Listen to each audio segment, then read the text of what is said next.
Hello students, welcome to the new video of analysis of algorithm series. इस video में हम randomise algorithm for mincut पढ़ने वाले हैं। रैंडमाइज एल्गोरिथम फॉर मिनकट में हमें एक अनडायरेक्टेड अनवेटेड ग्राफ प्रोवाइड किया गया होता है। अब उसमें हमें स्मॉलेस्ट कट ढूंढने होते हैं। स्मॉलेस्ट कट एक्चुअल में स्मॉलेस्ट नंबर ऑफ कट्स होते हैं एजेस पे, जिसके कारण जो पूरा ग्राफ है वो सिर्फ और सिर्फ दो पार्ट में डिवाइड हो जाता है। यूँ कह लो दो वर्टिसेस के अंदर डिवाइड हो जाता है। ठीक है, ये हमारा काम है इसमें करने का। अब इसकी एल्गोरिथम क्या कहती है? इसकी एल्गोरिथम कहती है कि आपका जो ओरिजिनल ग्राफ है उसका एक कॉपी कॉन्ट्रैक्टेड ग्राफ ई बना लीजिए। फिर उसके बाद में एक लूप चलेगा तब तक जब तक आपके पास में दो वर्टिसेस नहीं बचती हैं। उस लूप में तीन काम होंगे। पहला कि आप कोई भी रैंडम एज ई उठाएंगे, ठीक है, कॉन्ट्रैक्टेड ग्राफ में से। उसके बाद दूसरा कि अब वो जो आपने एज उठाई है उसकी जो दो नोड्स थी यू और वी, उनको आप मर्ज कर देंगे एक सिंगल वर्टेक्स में और ग्राफ को अपडेट कर देंगे। इसमें पैरेलल एजेस भी बन सकती हैं। और तीसरा, अगर कोई सेल्फ लूप आते हैं तो आप उनको रिमूव कर देंगे। एंड फाइनली आप जो भी ग्राफ आपका बन करके आएगा उसको रिटर्न कर देंगे, ठीक है, दो वर्टिसेस में। अब फॉर एग्जांपल हमने एक ग्राफ लिया है 0 1 2 3 इस तरीके से, ठीक है, ये हमारा ग्राफ है। हम सबसे पहले चेक कर रहे हैं कितनी वर्टेक्स है। हमारे पास 4 वर्टेक्स हैं। It is greater than two 2, मतलब जो हमने यहाँ पे स्टेप देखे हैं ये तीन, ये स्टेप फॉलो होंगे। तो सबसे पहले हमने एक रैंडम मैच उठाई 0, 1, ये वाली रैंडम मैच उठा ली।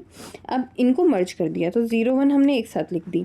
अब देखिए 0 से 2 जा रही थी तो मैंने उसको एज इट इज़ 0 से 2 बना दिया है, ठीक है। इसके बाद में 0 से 3 जाती है, 2 से 3 जाती है वो बना दिया। 0 से भी 3 जाती है वो बना दिया। 1 से भी 3 जाती है तो 1 से 3 भी बना दिया। एंड 0 से 1 जाता है तो एक लूप भी बन गया, ठीक है। अब इसमें लिखा था कि आप जो भी सेल्फ लूप बन रहा है उसको आप रिमूव कर दें।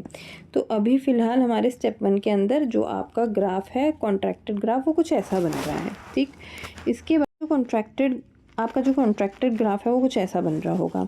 अब स्टेप 2 के अंदर आपने क्या किया, जो आपका ये ग्राफ बना था 0 1, यहाँ से आप जा रहे थे 3, यहाँ से 2 और ये ऐसे कनेक्टेड था।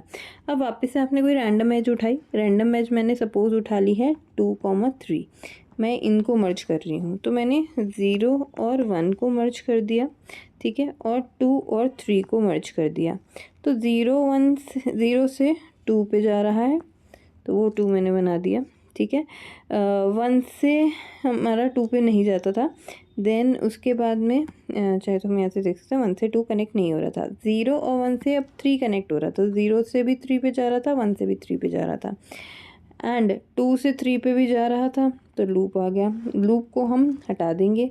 हमने लूप हटा दिया तो ये हमारा एक अपडेटेड ग्राफ बन गया, ठीक है। अब यहाँ पे वापस यहाँ पे हमने वर्टेक्स चेक की थी, कितनी थी 3, which was greater than two 2। अब वापस से वर्टेक्स चेक करेंगे कितनी है, हमारे पास 2 है, विच इज़ इक्वल टू 2। जैसे ही ये आई आते से ही हम क्या करेंगे, इसको रिटर्न कर देंगे इस ग्राफ को, ठीक है। तो आई होप आपको वर्टेक्स कवर प्रॉब्लम समझ में आ गई होगी। एक बार इसको पढ़ के देखिएगा। अगर कहीं कोई डाउट आए तो प्लीज़ पूछ लीजिएगा आप अपने कमेंट सेक्शन में, मैं आपका डाउट क्लियर कर दूँगी। Thank you so much.